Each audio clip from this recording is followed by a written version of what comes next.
오늘 삼남교회 헌신 예배를 통하여서 하나님께서 영광 받으시고 또 우리 찬양을 불러주신 것처럼 성령의 단비가 우리 가운데 준비되어지는 은혜가 오늘 찬양 예배 가운데 있기를 주의 이름으로 축원합니다. 여러분, 지난 9월 23일부터 10월 8일까지 2주 조금 넘는 기간 동안 무엇이 있었는지 아십니까? 네, 맞습니다. 보셨습니까? 19번째 아시안 게임이 중국 항저우에서 열렸습니다. 800명이 넘는 한국 선수들이요, 굉장한 노력을 했죠.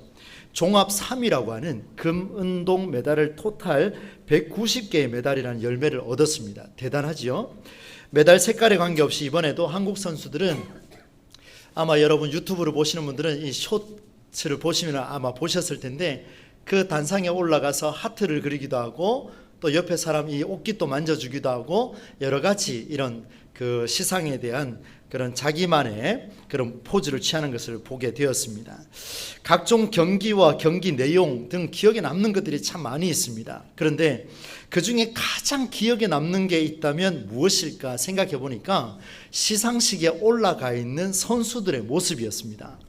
여러분, 선수들이 없었다면 과연 많은 메달이 의미가 있었을까? 어떻습니까?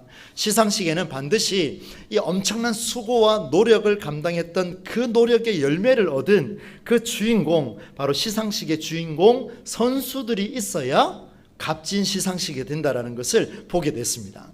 기쁨을 포효하는 그런 주인공들이 있어야 메달이 빛이 난다는 것을 알게 되었죠. 여러분, 신앙생활도 마찬가지입니다. 오늘 본문 6절 말씀처럼 믿음의 경주를 통하여 아름다운 상급을 받아야 하는데 최선의 경주를 달려서 하나님이 주시는 이 상을 받는 것이 신앙생활의 최종 목표가 아니겠습니까? 여러분, 어떻습니까? 우리 신앙생활 하는 목적이 무엇입니까? 하나님이 주시는 상급을 받기 위함이죠. 맞죠? 하나님 주시면 상급을 받기입니다. 여러분, 천국의 상급은 물론이거니와 이 땅에서 살아가는 우리 이 현 시대 속에서 하나님이 주시는 상급도 우리는 반드시 필요합니다. 이런 상급을 받기 위해서 우리가 얼마나 노력을 해야 될까요? 온 힘을 다해야 되겠죠? 대충 하면 안 됩니다. 그래서 여러분, 고린도전서 9장 24절 말씀에 이런 말씀이 기록되어 있습니다. 한번 들어보십시오. 운동장에서 다름질하는 자들이 다 달릴지라도 오직 상을 받는 사람은 한 사람인 줄 너희가 알지 못하느냐? 너희도 상을 받도록 이와 같이 다름질하라. 열심히 달려라. 그리고 그 상을 받는 것은 몇 명 받는다고요? 한 명만 받게 된다. 그러니 더 열심히 뛰어라. 여러분, 축구하고 뛰었는데 못 받으면 억울하지 않습니까? 그래서 최선을 다해서 하나님이 예비하신 그 메달을 받으라, 이렇게 말씀을 하고 있습니다. 오늘 우리는 하나님이 베푸신 대회에 참가하고 있습니다. 여러분, 매일매일 살아가는 것이 우리는 대회를 치르고 있습니다. 이것은 창조주가 개최한 대회이자 대회의 유일한 종목이 있는데 그 종목이 뭐냐 하면 믿음의 경주입니다. 한번 따라서 할까요? 믿음의 경주. 맞습니다. 우리는 하나님이 베푸신 이 대회에 참여하고 있는데 딱 한 가지 종목밖에 없어요. 다른 종목이 없습니다. 믿음의 경주를 열심히 달려라, 이런 말씀을 우리가 받게 되는데 이 종목에 참가한 모두는요, 정해진 규칙에 따라 최선을 다해야 됩니다. 철저하게 훈련하고 또 노력한 만큼의 열매를 거두어야 하겠죠. 어떤 일이 있다 할지라도 우리 믿음의 경주를 멈춰서는 안 되겠습니다. 믿음, 여러분, 믿음의 종목에서 지켜야 할 가장 기본적인 원칙이 있습니다. 이것은 반드시 해야 되는데 이것을 해야 메달을 딸 수가 있습니다. 그 원칙이 뭐냐 하면 오늘 6절 말씀에 나오는데요, 하나님을 기쁘시게 해야 한다라는 철저한 원칙이 있습니다. 그 레인 위에서 믿음의 경주를 달려야 되는데 하나님을 기쁘시게 하긴 하는데 가장 기쁘시게 하는 자가 결승점에 도달해서 믿음의 상급을 받게 된다, 이렇게 하나님께서 오늘 히브리서 통해서 우리에게 말씀해 주고 있습니다. 오늘 우리 본문을 읽었습니다마는 한 번 더 우리 같이 뜻을 생각하며 읽어보겠습니다. 함께 읽습니다. 믿음이 없이는 하나님을 기쁘시게 하지 못하나니 하나님께 나아가는 자는 반드시 그가 계신 것과 또한 그가 자기를 찾는 자들에게 상 주시는 이심을 믿어야 할지니라. 아멘. 기독교 신앙인에게 주시는 최고의 열매입니다. 엄청난 복의 말씀이죠. 하나님이 주시는 상급을 받아 누리는 우리 동부제일교회 모든 성도들, 특별히 우리 삼남성교회 우리 회원들 되시기를 주의 이름으로 축원합니다. 여러분, 믿음의 상급을 받기 위해서 하나님을 기쁘시게 해드려야 되는데, 그러면 구체적으로 어떻게 해야 되는가? 하나님을 기쁘시게 하는 일은 있어요. 근데 그 기쁘시게 하는 게 뭘까?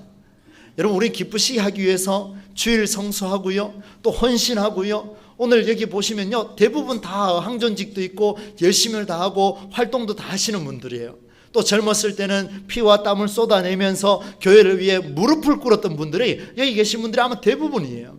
우리는 그렇게 믿음의 경주를 달려왔습니다. 하나님을 기쁘시게 하려고 몸부림쳤습니다. 그러나 여러분, 오늘 저는 성경적인 믿음의 경주를 말씀드리려고 합니다.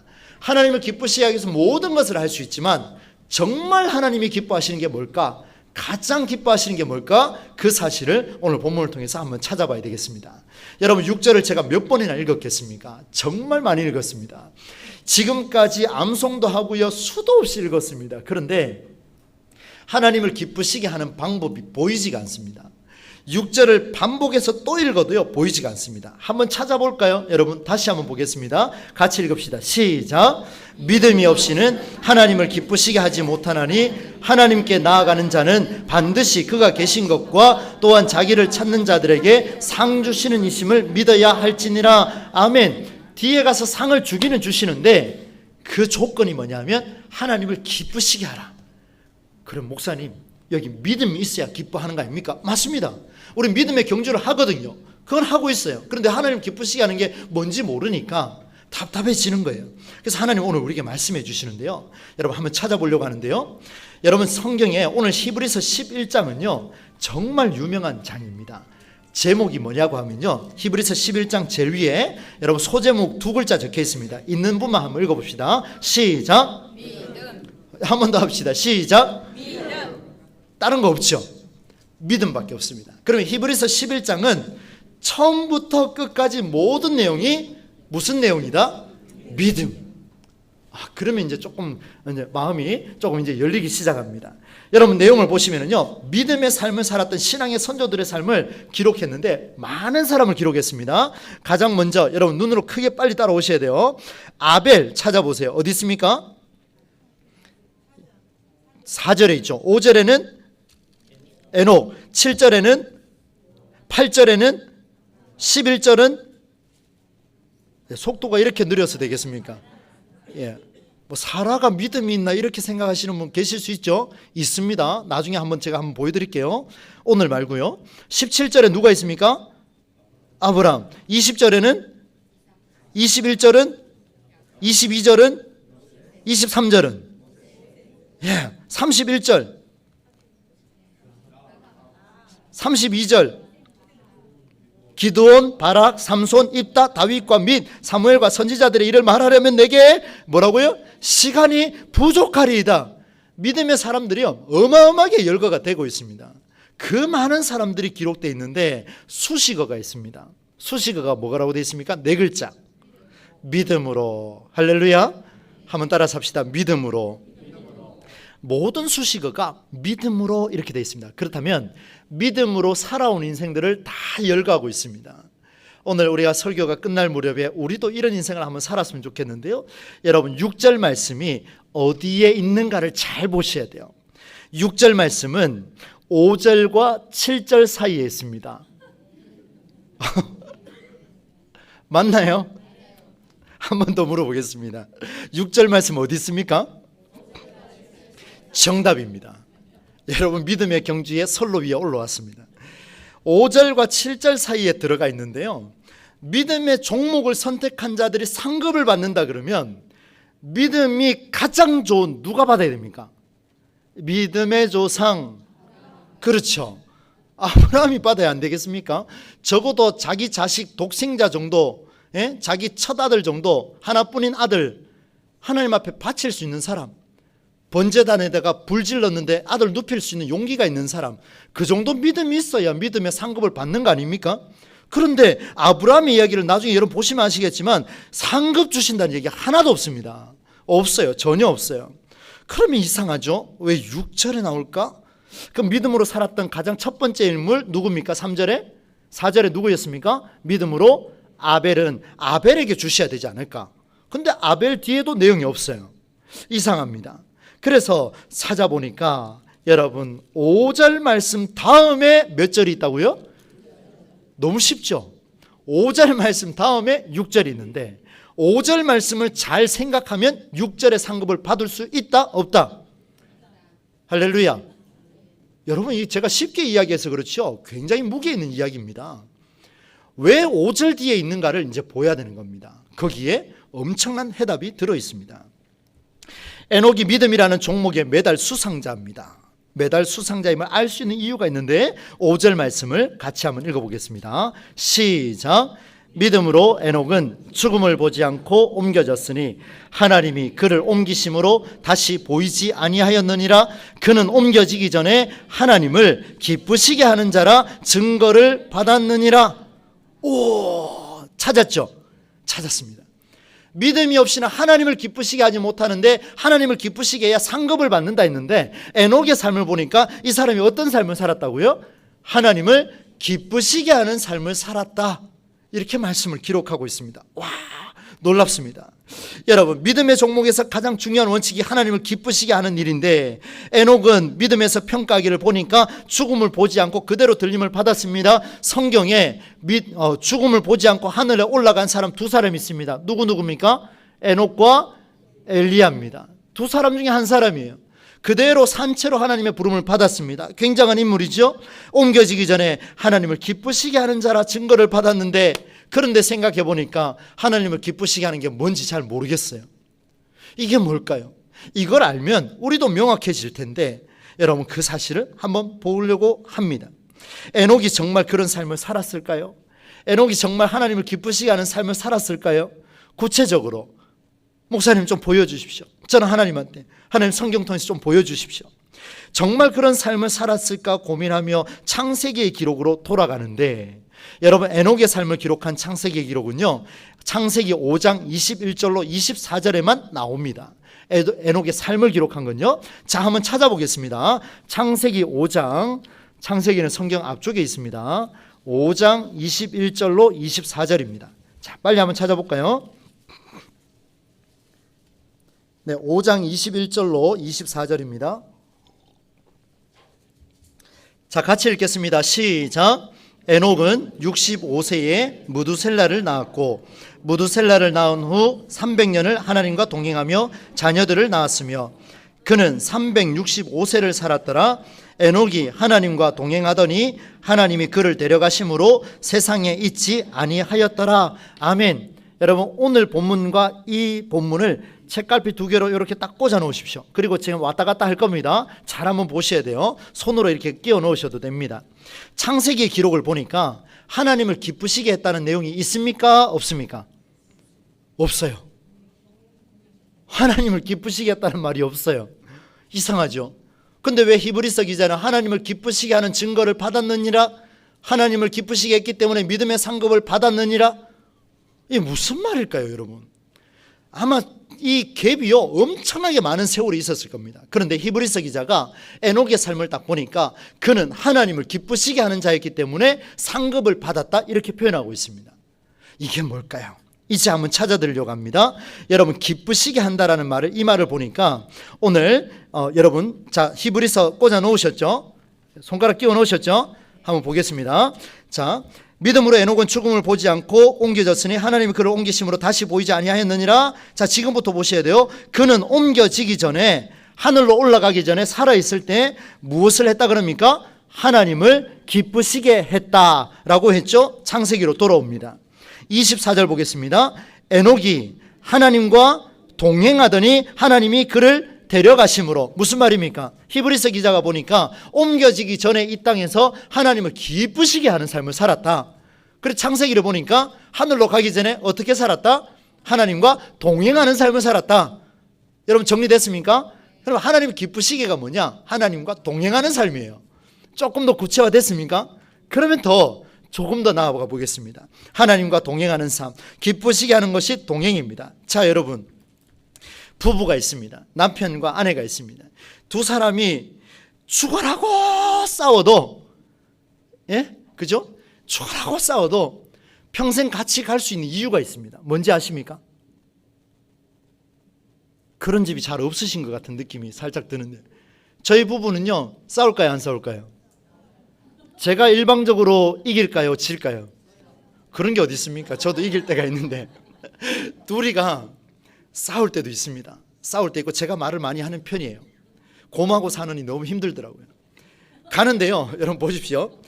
두 부부가 가는데 싸우고 싸워도 끝까지 갈 수 있는 유일한 방법이 하나 있습니다. 그게 뭐냐면 마지막 목적지를 정확하게 두 사람이 보면 갈 수 있습니다. 맞나요?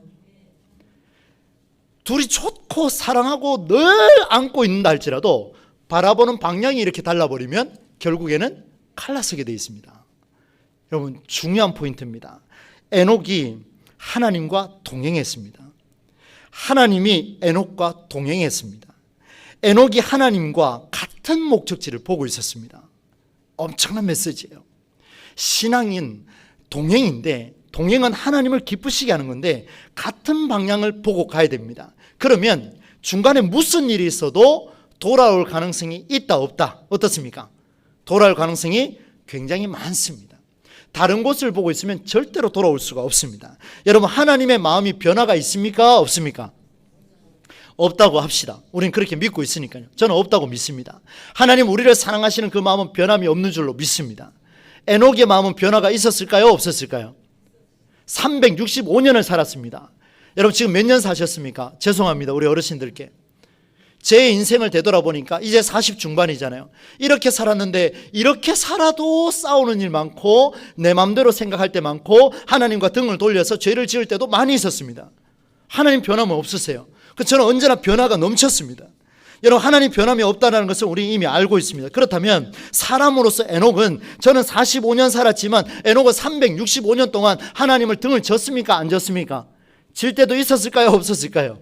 있었습니다. 여러분 보세요, 있었습니다. 그런데도 불구하고 그는 정확한 목적지를 봤습니다.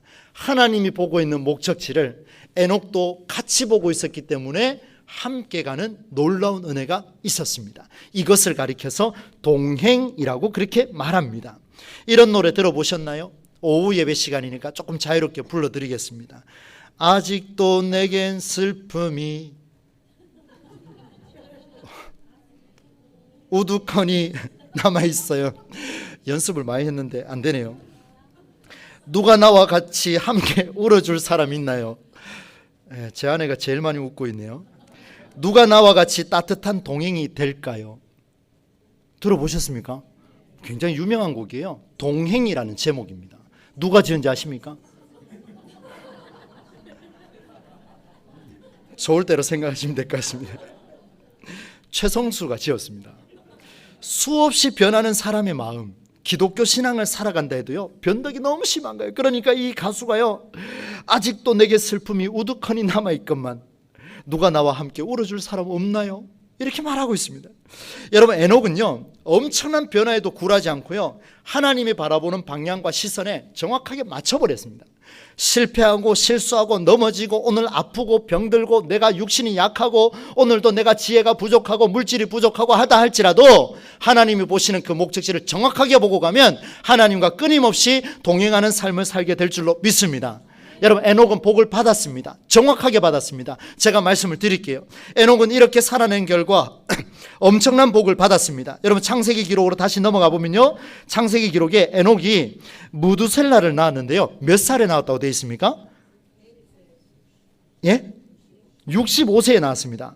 그리고 아들을 낳고 365세까지 살았습니다. 그럼 이 아들과 몇 년을 같이 살았습니까? 300년을 같이 살았습니다. 그렇다면 그 아들의 이름은 무두셀라인데, 여러분 그 다음 구절 한번 보실래요? 무두셀라가 몇 살까지 살았는지 퀴즈입니다. 맞춰보십시오.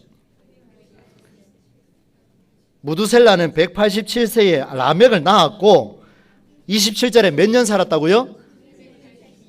예? 27절에 몇 세요? 969세를 살고 죽었더라. 누가? 무두셀라가요. 성경을 잘 보셔야 됩니다, 여러분. 막 마음은 급하죠, 그죠? 눈에 들어오는 건 그 구절밖에 없고. 969세를 살았어요. 아버지하고 300년 동행했고요. 여러분, 969세까지 산다는 건 상상도 안 하고 싶은데 그때 고대 근동 사회에서 족장 사회 이전이죠. 그 사회에서 가장 당대의 최고의 복이 뭔지 아십니까? 장수하는 복입니다. 장수하는 복이에요. 가장 오래 살았습니다. 969세를 살면서 300년을 아버지와 동행했는데 이 무두셀라가 969세를 살게 된 놀라운 배경이 뭐냐 하면 아버지가 내가 태어나서부터 아버지 돌아가실 때까지 300년 동안 하나님과 동행하는 모습을 보고 누가 배웠다고요? 무두셀라가 배웠습니다. 오늘 우리 삼남선교의 회원들의 그 하나님과 동행하심을 통하여 우리 신앙의 후배들이 그 신앙을 그대로 물려받을 수 있기를 주의 이름으로 축원합니다. 에녹은요 무두셀라의 아버지라는 별명을 갖게 됩니다. 어마어마한 메시지 아니겠습니까? 그가 이런 복을 받게 된 배경은요 어떤 상황에도 불구하고 흔들리지 않았기 때문에 그는 에녹이라는 이름을 갖게 됐습니다. 에녹은 창조주가 계획한 바로 대회 안으로 들어갔습니다. 믿음이라는 종목에 참가했습니다. 하나님께 나아갔습니다. 그리고 오늘 본문 6절의 말씀을 보니까 최고의 점수를 받고자 하나님을 기쁘시게 하는데 하나님과 동행했습니다. 하나님과 정확한 목표를 같이 바라봤습니다. 무슨 일이 있어도 끝까지 지켜냈습니다. 그리고 복을 받았고 상급을 받았는데 무슨 상급을 받았느냐? 아들, 최장수하는 아들의 아버지라는 놀라운 복을 오늘 이 시대까지 받게 된 줄로 믿습니다. 여러분 우리 시대에 최고의 복을 받고 싶지 않습니까? 로또 말고요. 저 앞집에 로또가 있어서 지나갈 때마다 시험 드는 것 같아요. 하나님 좀 부어주십시오. 교회 세워줄게. 뭐 이런 생각이 가끔씩 듭니다. 그래서 제가 갈 때마다 이렇게 칩니다. 정신 차리자. 여러분 보십시오. 하나님과 동행하는 삶은 그런 거 일확천금이 아니고요. 끊임없이 꾸준하게 하나님이 뭘 하신, 아니 누가 뭘 하든 하나님이 보는 그 믿음의 삶을 끝까지 경주해 나가는 거. 여러분 그래서 저는 어른들 존경합니다. 자리를 지키잖아요. 저와 같은 젊은이들은 변덕이 심해갖고 왔다 갔다 하지만 우리 어른들은요 여러분 오해하지 마십시오. 할 일 없어 여기 있는 게 아니고 할 일 천지인데 이 일이 중요하기 때문에 여기 있는 줄로 믿습니다. 저는 귀하게 생각합니다. 너무 귀하게 생각하고 저는 존경합니다. 여러분 에녹은 믿음의 종목에서 최고의 점수를 받은 수상자입니다. 금메달이죠. 거의 시상식에서 수상자가 없으면 무슨 의미가 있겠습니까? 수고하고 다름질한 선수가 없는 시상식은 무의미하죠. 신앙의 경주를 달리는 여러분, 오늘 에스더 성가대 특별히 헌신하는 삼난선교의 회원 여러분 모두 믿음의 종목에서 메달을 따내는 시상식의 주인공이 될 수 있기를 주의 이름으로 축원합니다. 여러분 마지막으로 한 가지만 더 말씀을 드릴게요. 여러분 여기서 신앙생활을 멈추면 안 됩니다. 왠지 아세요?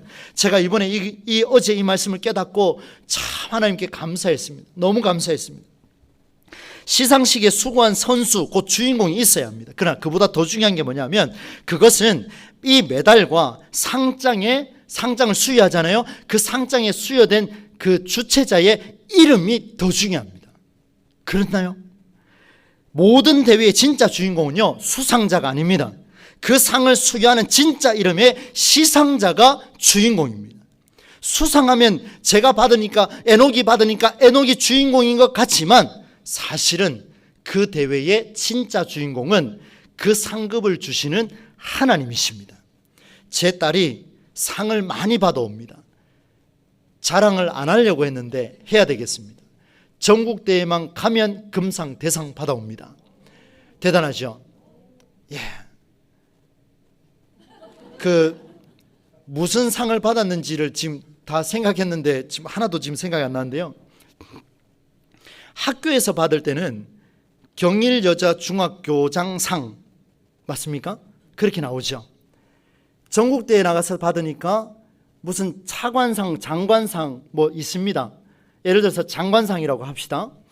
학교에서 받은 똑같은 종목과 전국대회에 나가서 똑같은 종목을 가져왔어요. 둘 다 수상을 했습니다. 둘 다 대상을 받았습니다. 그런데 한쪽은 경일여자중학교장상, 한쪽은 보건복지부 장관상, 과학기술부 장관상. 어느 게 가치가 있습니까? 이제 아시네요. 수상하는 사람이 주인공입니까? 아니면 그 안에 들어있는 시상자가 주인공입니까? 그렇죠. 우리 하나님께서 우리가 믿음의 경주를 해내면 그 안에 다른 어떤 종교의 이름도 아닌 살아계신 하나님의 이름을, 여호와 야훼 하나님의 이름을 우리에게 새겨주실 줄로 믿습니다.